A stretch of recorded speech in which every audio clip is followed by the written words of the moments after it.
Amen. Glory to Jesus. Dit is vir my 'n goddelike voorreg om vanaand te kan staan en om elkeen wat my stem kan hoor te kan groet in hy oorwinningsnaam van die Here Jesus. Want daar is nie vanaand 'n ander naam waarin ek u kan groet nie. Want hierdie naam verander nooit nie. Hy bly dieselfde. Hy is die God wat genees. Hy is die God wat red. En hy is van gister, vandag en vir altyd bly dieselfde. Daarom groet ek elke pastoor, elke godsman, onze apostel van de aar, elke broer, elke suster, elke kindjie. Wees gegroet in die naam van die Here Jesus. Weet ek dink so, as ek so kyk op die volk, dan dink ek het so lang gelewe op kaf. Wanneer ek sê op kaf, dan meen ek het so lang gelewe op die politiek. En ek kon niks doen nie.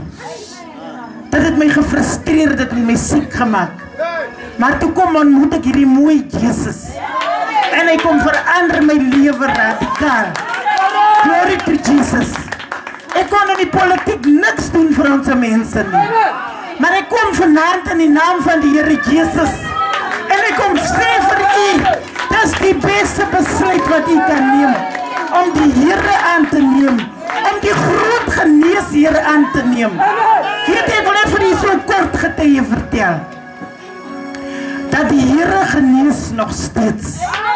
Glory to Jesus. Weet ek sit so 'n paar weke gelede. Ek sit daar in die bediening. Dierbares. En my suster se dogter bly net in my verstand. Want ek het gehoor die meisie kind is swanger. En die gees van die Here pla my net, ek moet die kind gaan kyk. En ek kom op middag kom ek by die huis. Ek wil vir u vertel wat gebeur het, wat my God kan doen. En wat my God gedoen het. En wat hy vir my kan doen, kan hy vir enig iemand anders doen. Glory to Jesus. Ek kom by die huis en ek sien, ek het 'n onrustigheid in my. En ek vat my kar en ek ry onmiddellik Warmsand toe. Toe ek in Warmsand kom, toe is my suster se kind siek. Ek kyk so en ek sien, Here, hierdie kind is swanger. En sy sê vir my, sy is in pyn. Sy krampyn, as sy wil kram. En ek weet, as hierdie kind nou moet kram, dan sal ons begrafenis hou. En ek bring die kind reg uit die hospitaal toe. Kry nie nog huis toe nie. Ek sê, lei alles in. Die baba se goed, hartklere, alles. Prys die naam van die Here. En ek gaan na hospitaal toe. En ek sit in die hospitaal en my suster se kind is so siek. Sy lê op die hospitaal se vloere. Sy kruip daar rond van pyn, sy siek. En ek besef, hierdie mense kan vir haar niks doen nie. Hulle sê net vir my, ons het net die trip. Dis al wat ons kan doen, dan moet julle maar huis toe gaan. Ons sit omtrent vir 7 ure daar. En so siek soos wat ek haar gevat het ek haar na my huis toe gevat. Prys die naam van die Here.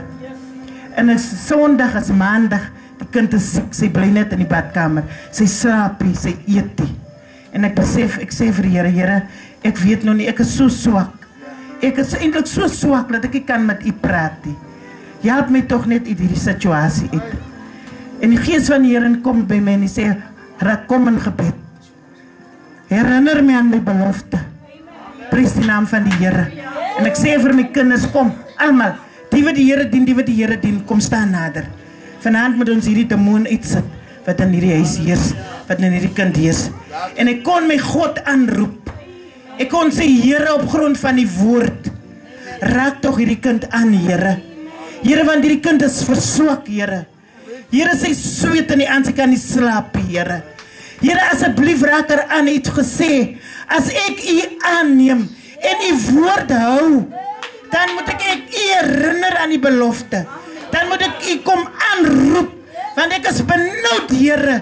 Ek roep u aan, Here, raak haar toch aan. Asseblief, en ek bestraf die naargees, en ek bestraf elke demoon, en ek sit hulle uit. Prys die naam van die Here. Maar soos ons mense mis maar is, toe ons gaan slaap, dat loer ek nog so kort. Wanneer gaan sy dat toilet toe? En hierdie Jesus van Nazareth, stop die naar, en hy pyn op die oomblik. Hy stop die naar en die pyn op dadelik. Dit is wat my God kan doen. En die kind se kleur kom weer terug in haar gesig. En 2 weke daarna skenk sy geboorte aan 'n gesonde baba. Sonder dat ek gedink het. Dis wat hierdie God van Abraham, Isak en Jakob doen. Dis waarom ek vir u vanaand sê, moenie kom praat van kerkie, man. Die kerk kan vir u niks doen nie. Dis die Here wat iets kan doen. Kom vanaand en kom neem die Here aan. Kom luister wat die Here wil sê. Want hierdie God kan nog steeds genees. Hy kan nog steeds gesond maak. En hy kan steeds red. Ek sit terug in die Here seën. Prys die Here.